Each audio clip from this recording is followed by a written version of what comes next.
Do my computer instead. All right, we're good. All right, you ready, Dave? Let's do it. Welcome to the Rooted Outdoors podcast. Another episode with an awesome guest tonight. Somebody we've been following for a long time, and really just look up to him and appreciate everything he's doing with conservation and the way he hunts, and just can relate to a lot of the mindset that he has. And so we're going to dive deep into that. But first, Dave, before we get to our guest, what's new, man? What's new with you? Man, not too much. I feel like hunting season is just coming so fast, just not prepared for how quickly it's coming. I feel like it sneaks up on me every year, but it's here. It doesn't feel like it either. It's been really warm here in Pennsylvania. Yeah. But it's here. It's here. So we gotta start to get ready. But what's new with you, man? Well, talk about warm. I mean, I'm in Texas, so That's true. It's a little 90, different. still 95 degrees, and we need a break, but it's just different, hunting in Texas versus growing up and hunting in Pennsylvania. Those like chilly fall mornings don't come until like December sometimes. It's crazy. So, horrible. But yeah, I'm excited, man. Excited for the year to start, and get into some waterfowl soon and all kinds of stuff. So but let's not waste time talking. Let's just dive right into our awesome guest. Dave, why don't you give him an intro? Yeah, I'm excited. I'm really excited for our guest tonight. This is someone that I followed for a long time through a bunch of different channels. Someone that I just look up to with the way that he hunts, the way that he does things. Just it seems like he's always looking to do the right thing for other hunters and for hunting in general. And someone who's had a ton of success in the deer woods, and that's probably an understatement. But tonight we have on the podcast the hunting beast himself, Dan Infalt. Dan, welcome to the Rooted Outdoors podcast. Thank you. Glad to be here. Yeah.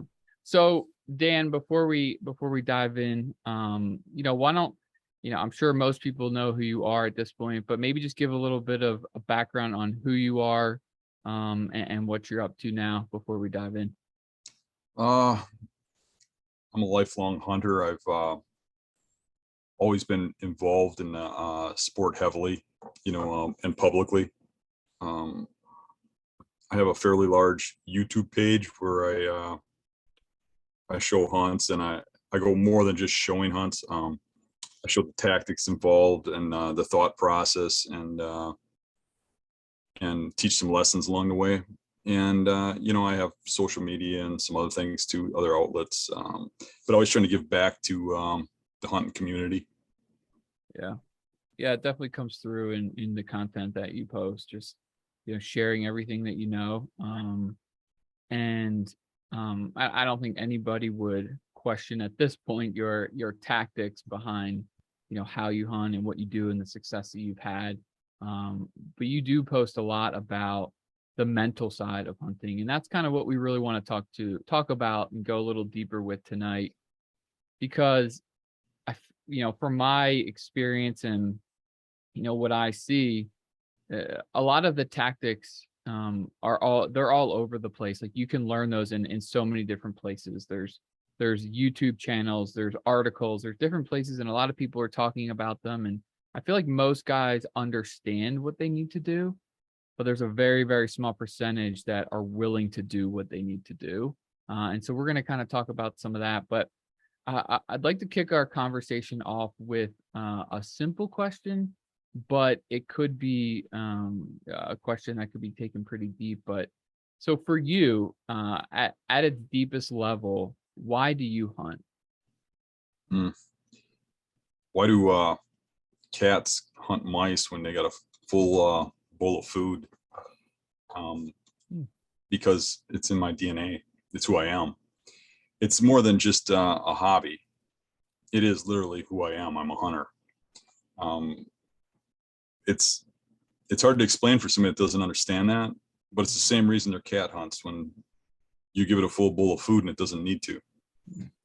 It's the same reason that wolves chase deer, and that stuff has gone on through time. I mean, God created canine teeth in us for a reason, put the eyes in the front for a reason. We're predators.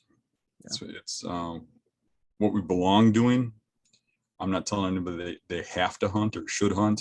but I believe it's in my DNA. It's what I desire to do, and I think it's why God put me here. Yeah. Can't agree with that more. Can't agree with that more. So one of the things that, this is where we kind of want to spend more of the bulk of the conversation is kind of that mental side of hunting, especially for what you're doing, chasing the biggest, baddest bucks in the woods. Probably most of the hunts that you go on, you're not going to have success doing that. You might not even see deer on a lot of those hunts. I know you've talked about that a lot. When you go on those hunts and it's maybe not going your way, you're not having the success that you want, and that could be happening over and over and over again. And someone that's been doing it for a long time, how do you then, get up the next day and get after it again when maybe it doesn't seem to be going your way? Like, what is getting you up out of bed? What is getting you going the next time? I feel like that's something that I've struggled with, and I'm sure a lot of other hunters struggle with is, man, I put in all this work and it's just not happening. Like, I'm just not gonna, I'm either doing something wrong or it's just not gonna happen. But for you, it just seems like it's just this drive. It just is to go and to keep going. Where does that come from? How do you keep doing It's the that? confidence and the past years of experience. For a new hunter, when he fails or he has stumbling blocks, it's hard because he's questioning his abilities and stuff. I don't question my abilities because I've killed dozens and dozens of bucks. So you get to a point where you really believe in yourself, but you also know from past experience that I can go 10 days without seeing a deer. I can, and that won't faze me. I just think I'm that much closer. That's how I look at it. Especially if I'm hunting a deer down. I mean, the more hunts I go without seeing a deer, the more I'm like, well, okay, I covered all these spots where he's not. Now there's only a few spots he could be, and I just keep hunting for that animal. So I do understand though that, guys starting out are always questioning everything about what they're doing. They lack in confidence. They have a hard time admitting that generally, because then you don't seem like the big hunter, right? Yeah. But what you really need is confidence, and you gain confidence by hunting, and you just have to push your limits and realize even guys like me go out there and don't score. It's just that over time, using the right methods, eventually it's going to come around, because it really is a game of luck. Even for me, all the eggs got to go in the right basket, right? I mean, I'm literally, when I'm hunting a single animal, I'm literally trying to figure out exactly where that deer is bedded, get within that window of daylight movement, and probably in a forest of 10 million trees, pick the one tree I could be in on that wind and kill that deer. So it's not an easy task. If you're just hunting deer, it gets easier, but it can be a struggle for anyone. And it's just a matter of you just keep at it, and eventually it'll all come together. I have a quick question, kind of to elaborate a little bit on that, just reflecting maybe a little bit on my own kind of journey as a hunter. Do you feel like there was a point where it kind of like the game kind of changed for you at like maybe a certain age? Like I know, like growing up, like my dad, loved my dad to death for introducing me to the outdoors, but he just was never the best hunter. Like he was never tactically, he just wasn't, right? And so I didn't learn a lot of those things until later on in life, when I started to surround myself with different people that were killing bigger deer and things like that. And still to this day, we're always learning every single day, right? We're always learning every time we go out, we're learning something new. But it shifted a little bit, and then there was maybe 3 or 4 years where I killed what I would consider a good deer for me. Do you feel like there was a moment for you where that happened, where you were putting in the time, and all of a sudden it was now like something switched and you figured out how to kill bigger deer? Yeah, all hunters go through stages. At least they should. I mean, some people get stuck in a stage and they never move on from it, but there is a series of stages. And I think with me, what I started out as, I really didn't have mentors. My father didn't hunt much. He worked 2 jobs so that we could live in the country. My brothers all went off to Vietnam. And I was kind of left on my own with this passion of hunting, and I just went out back and hunted, even as a very young kid. And I didn't learn other people's mistakes. I just kept trying really hard. And I didn't have high expectations because I mean, just killing a deer would be so awesome. So just trying was fun, you know, then eventually you get one, and then you want to get more. And there's this quantity thing where you want to kill a lot of deer, and you start killing a lot of deer. And then there gets this, well, you want to kill bucks, you know, and then you start killing bucks, and then you want to kill bigger ones. And then a lot of guys will get into that point where they start to learn, if they use certain methods and stuff, they start doing very well on like the 2.5-year-old bucks, and they get that 120, 130 inch buck every year.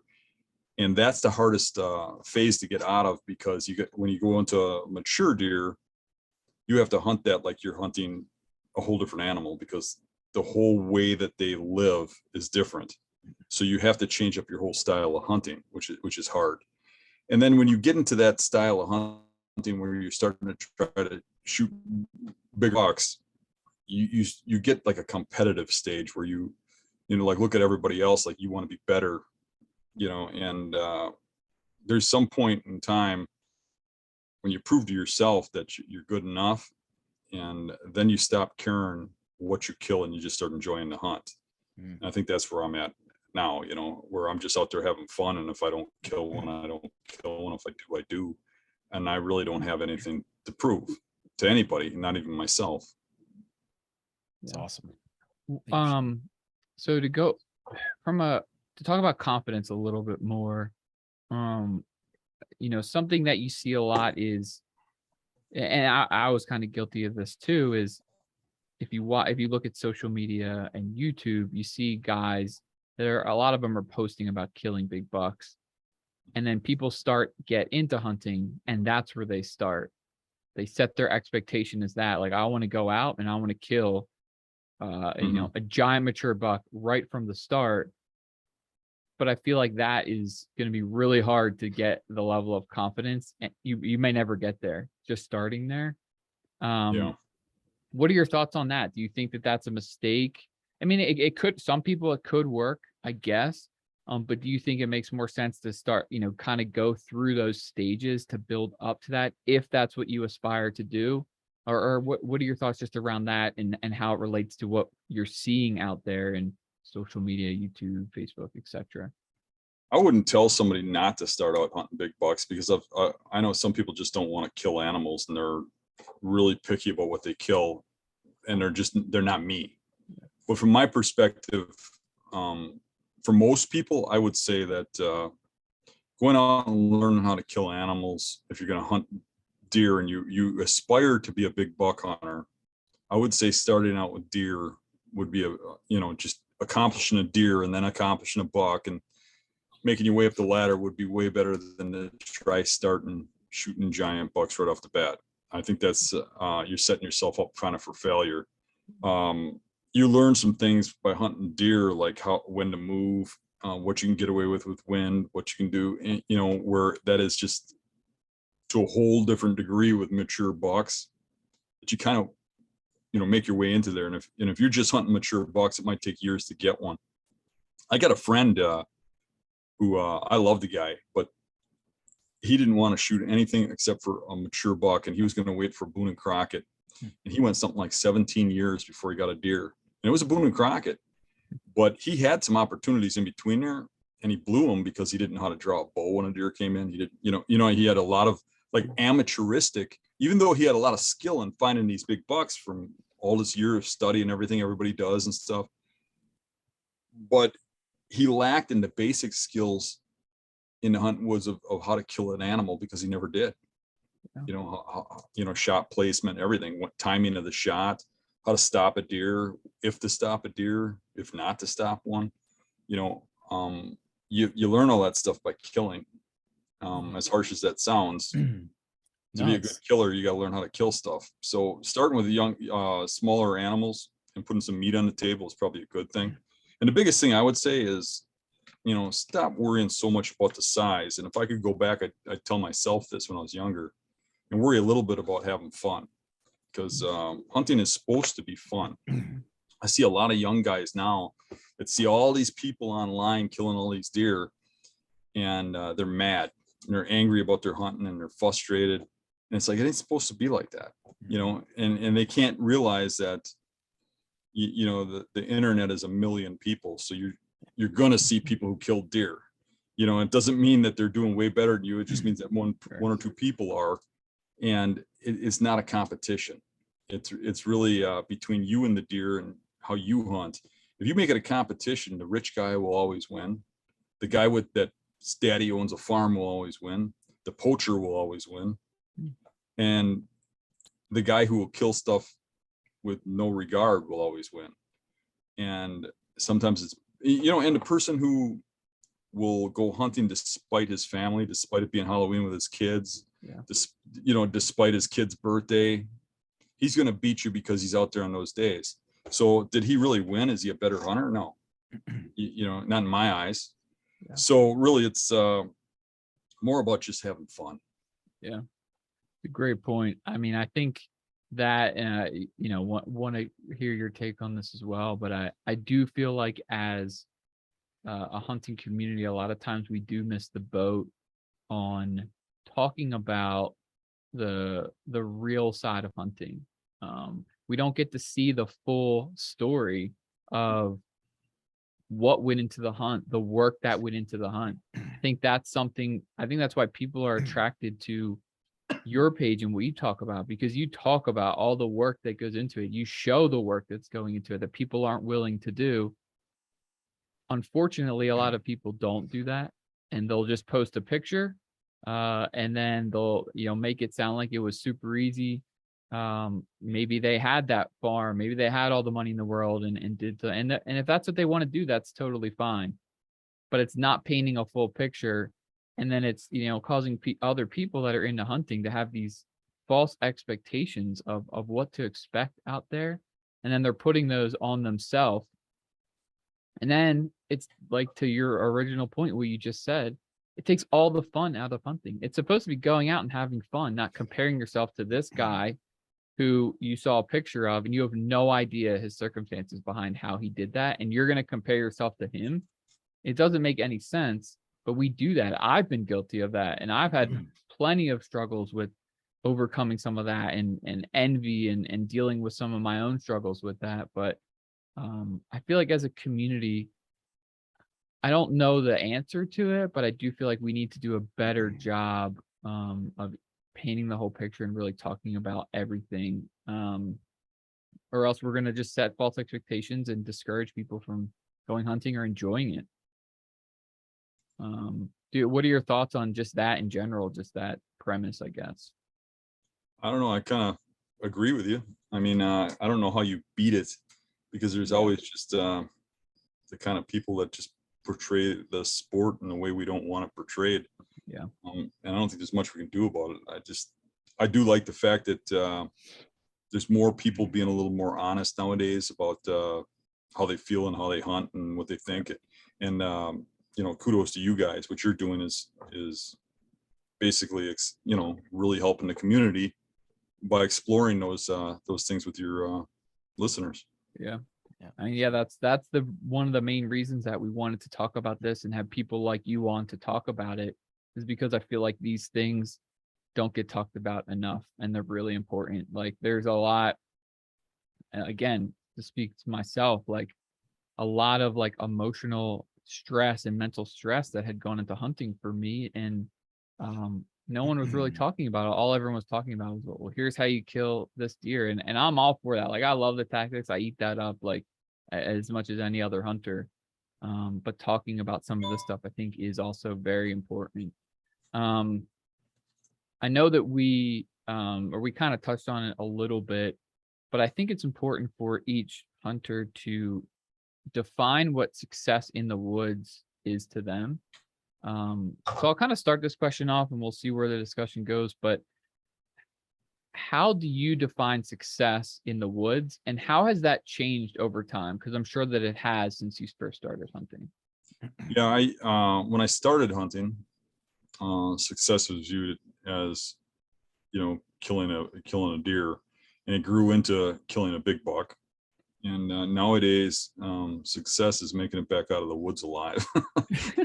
Success is actually, you know, spending time in the woods. I mean, every hunt to me is successful as long as I come back with something.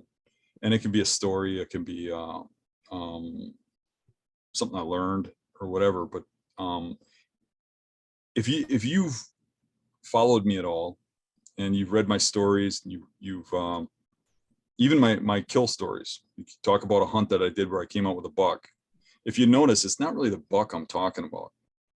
It's the path taken to get there. Yeah. Because somewhere in time, my hunt turned from the kill into the journey. It's really the path you take to get there. So it's really about the trials and tribulations.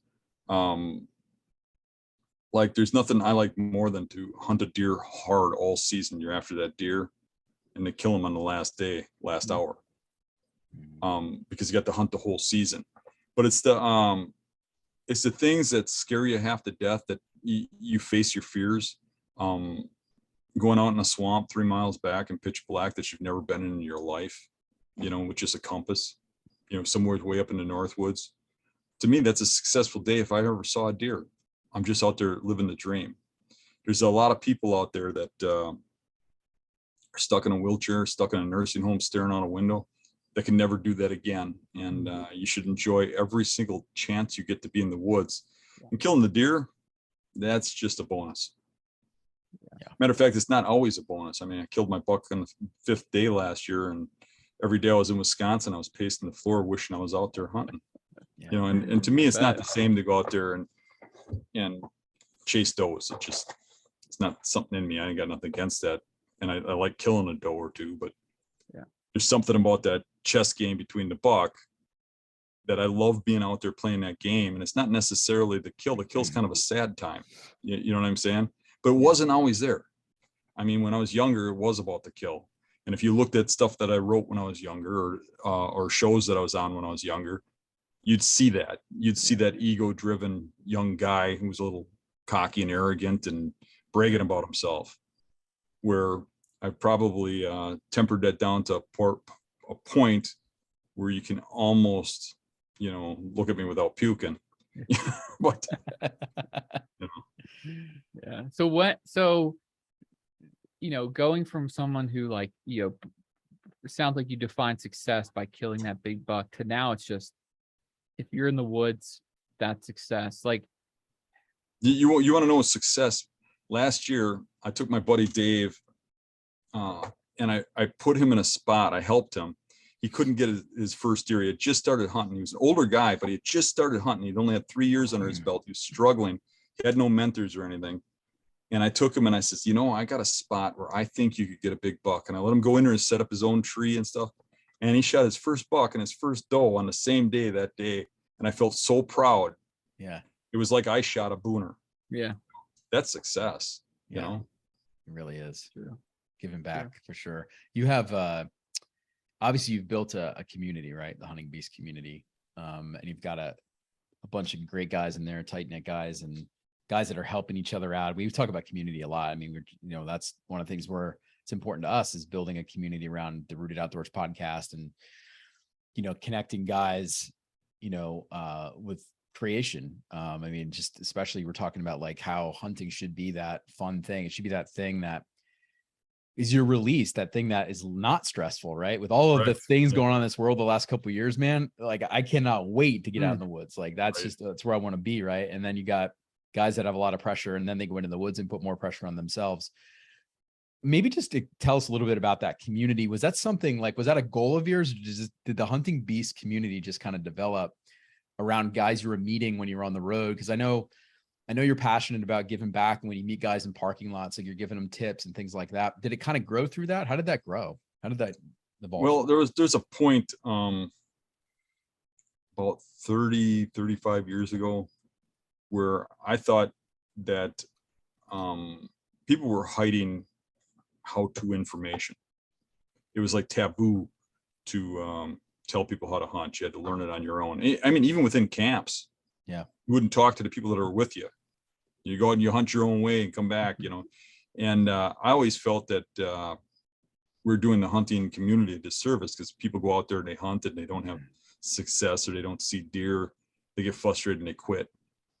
Where I think if they go out there and they have success, they see deer, they kill deer, they're going to get a taste for it, and they're going to see what it's all about, and they're going to want to do it more.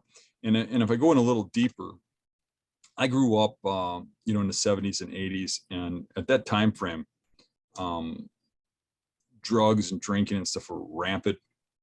And most of the people I knew fell into those things. And what kept me good and clean was hunting.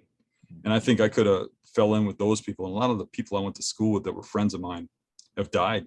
They've gone into drugs and OD'd.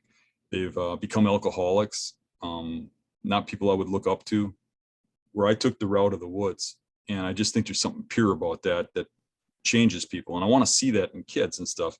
And our goal since the beginning of Hunting Beast has been to make people better hunters and to make hunters better people.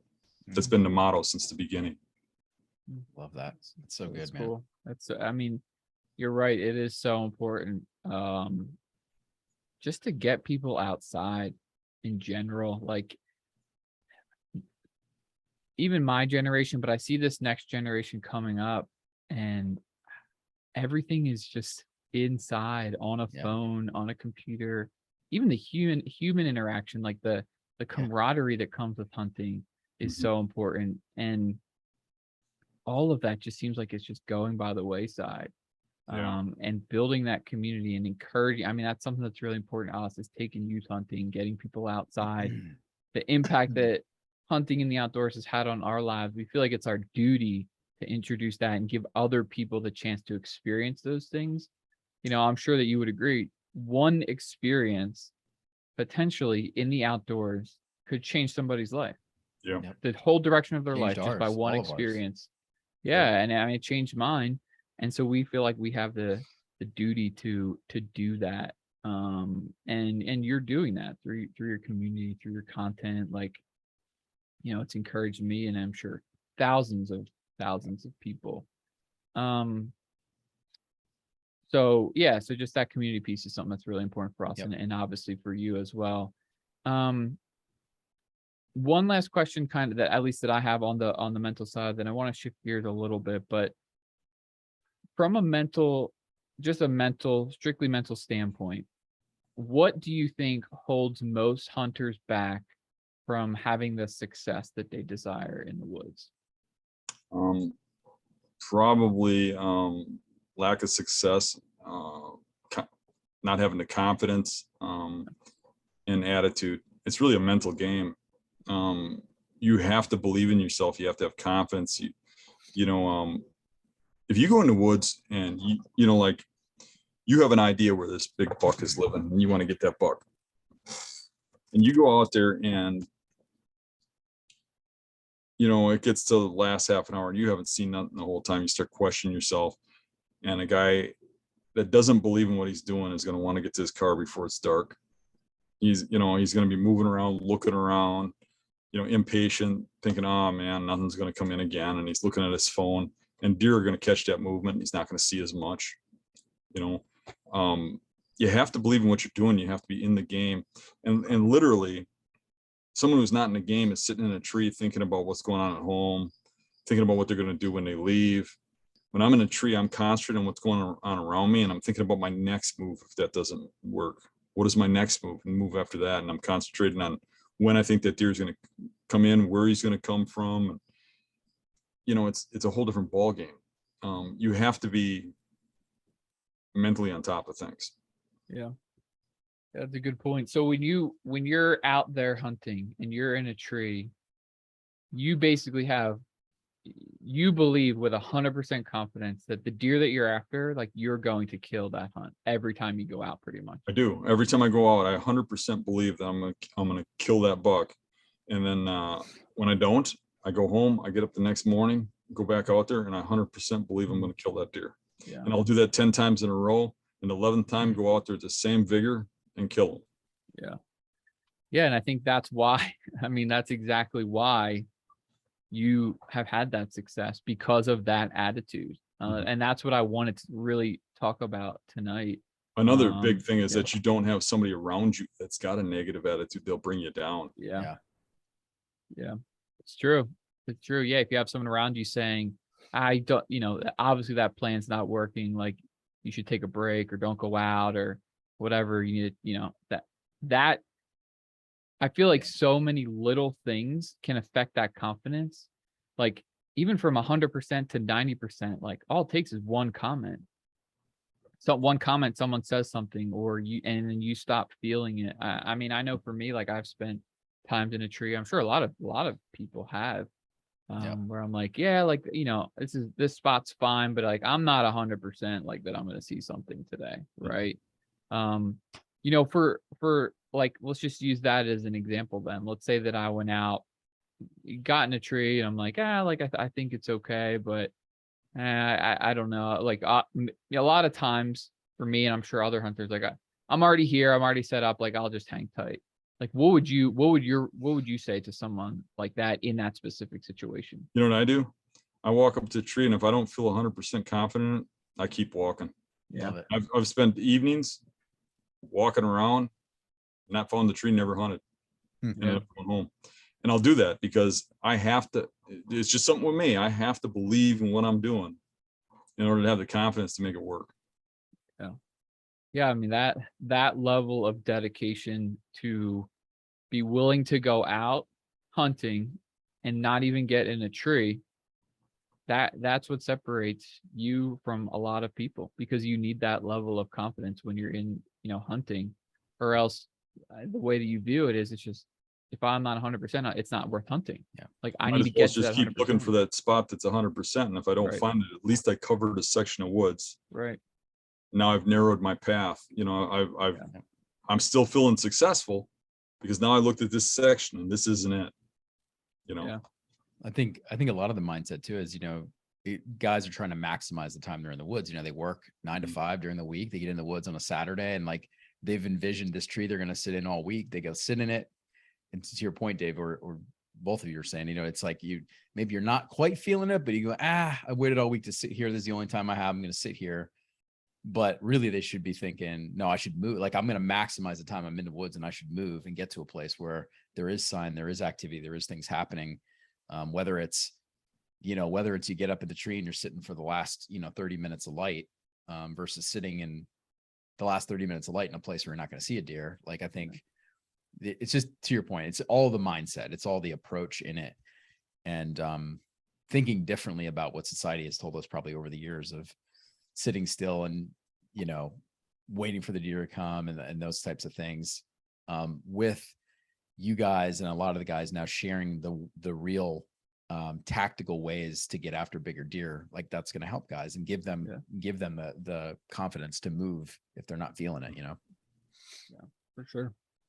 So I want to switch gears kind of one more time before we start to wrap here, but I do want to touch a bit on I guess I would call it like the spiritual side of hunting.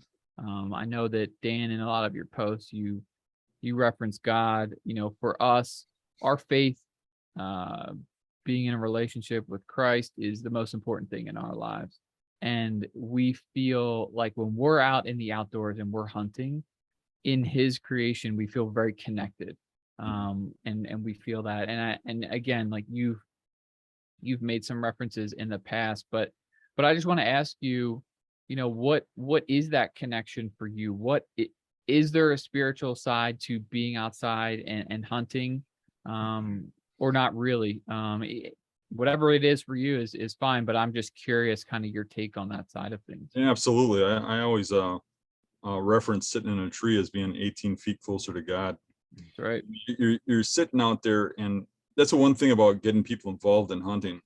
It's really hard to become a hunter and not understand how God works. I mean, because you look around you and you see how every animal, every plant, every bug works together.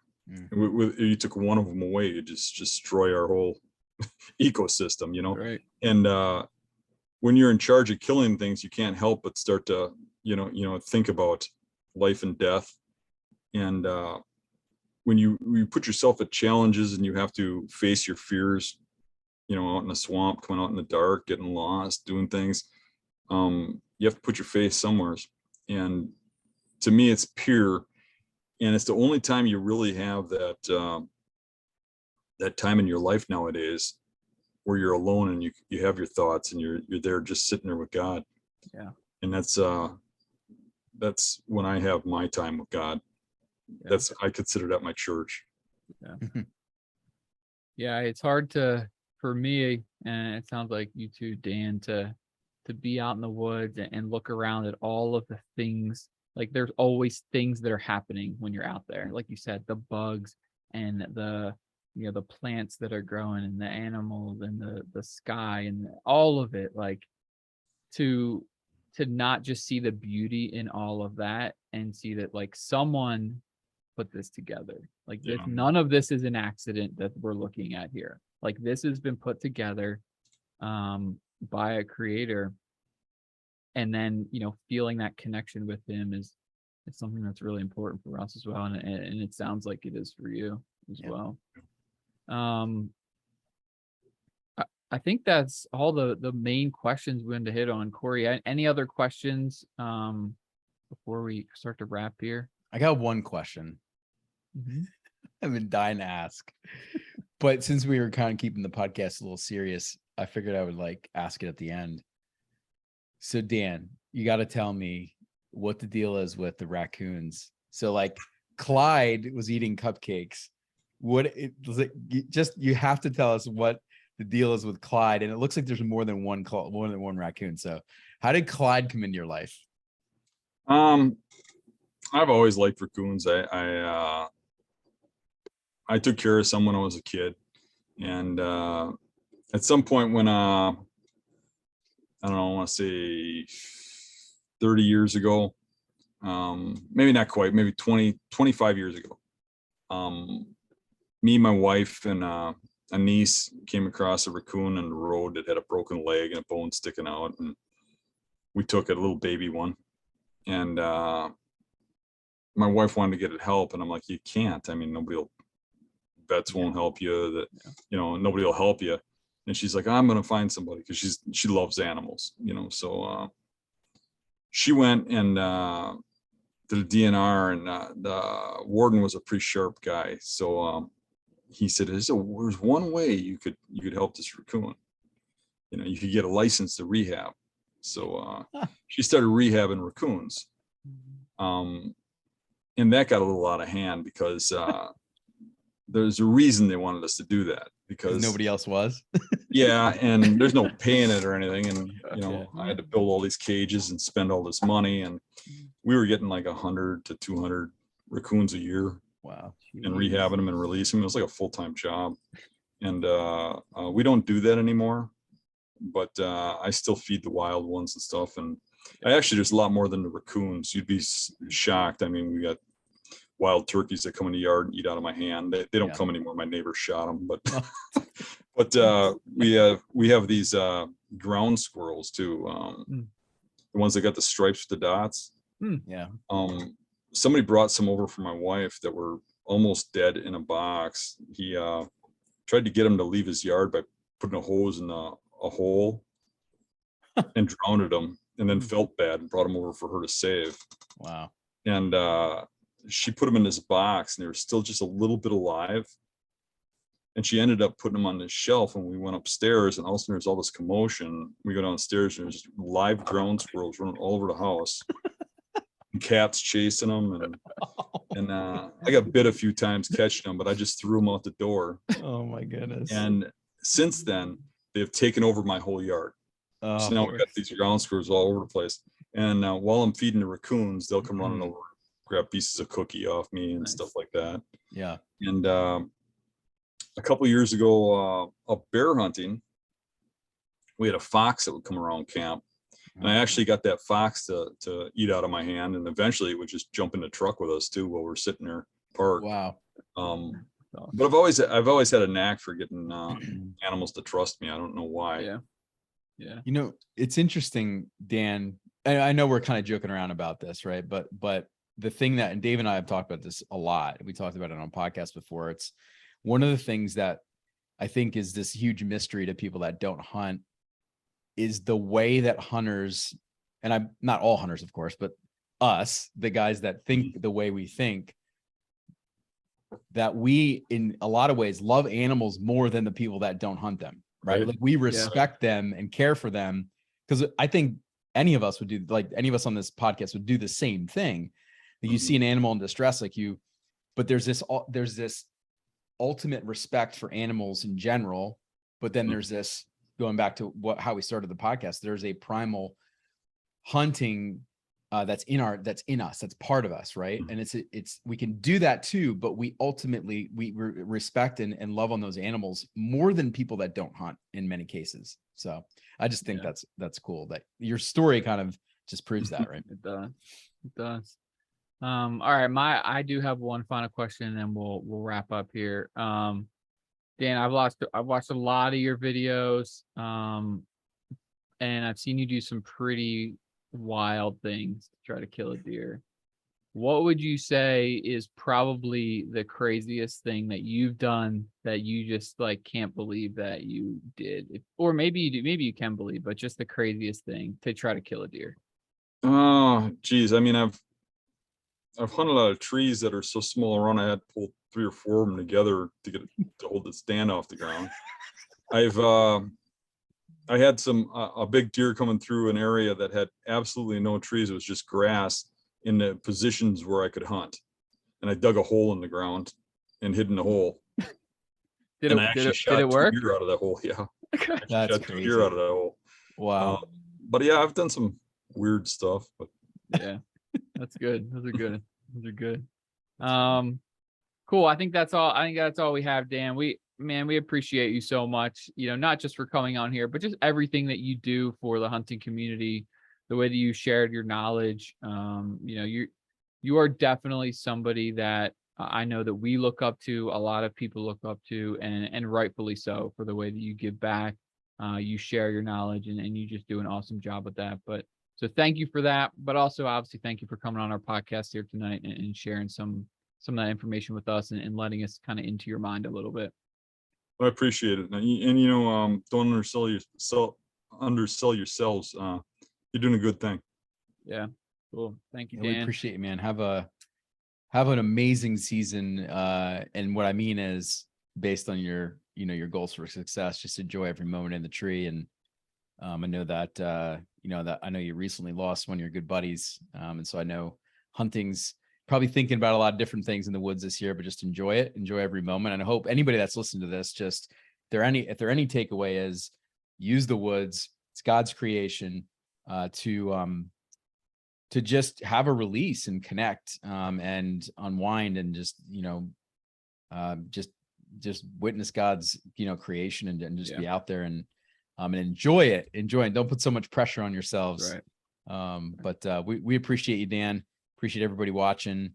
And I'm sure we'll talk again at some point. Cool. Thanks, guys. Thank you, guys. See ya. Have a great rest of your night.